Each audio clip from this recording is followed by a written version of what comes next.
1 желтоқсан ел үшін елеулі күн атты танымды әңгімемізді назарларыңызға ұсынамыз. 1 желтоқсан Қазақстан Республикасының тұңғыш президенті күні бүкіл халықтық мереке.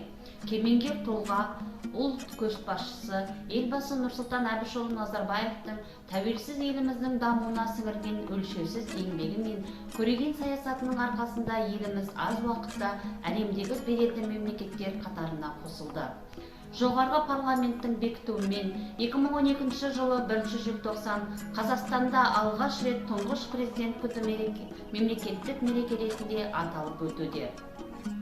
Бұл баршамызды үшін қуанышты оқиға. Елбасына деген ел құрметін айрықша айғақтауға арналған бұл мемлекеттің дәстүрлі іс-шараға айналуға орны бар екен, шынайы сезіммен айтылып өту тура келеді. Қазақстан Республикасының тұңғыш президенті Нұрсұлтан Әбішұлы Назарбаев сияқты талантты тұлғаның, халқын сүйетін ұлтжанды азаматтың тұрғанын көрмеу, оны сезбеу мүмкін емес.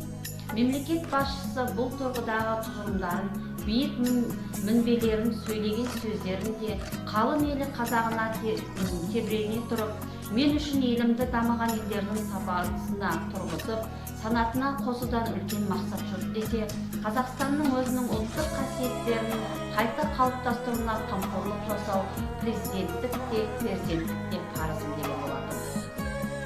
Мемлекет басқару ісі машақатты да мәртебелі міндет. Басшы басқарған ел ең бай мемлекет, халқы ең бақытты халық. Азаттық пен елге қонды тастанбақ, қазақ елін мойындауда достаңдап, елбасының еңбегімен нұрлана, қазағымның мерейі тұр аспандап. Ел үшін олжа алып қиырдан, ықпаған еш ауыртпалық қиыннан, мерекеңіз құтты болсын көпшілік. Осы тәуелсіз еліміздің намысын қорғайтын, бүгінімізді ертеңіне жалғайтын, қазақ елінің ертеңі, болашағы үшін жауап беретін ұрпақ екенімізге сенімдіміз. Назарларыңызға рахмет.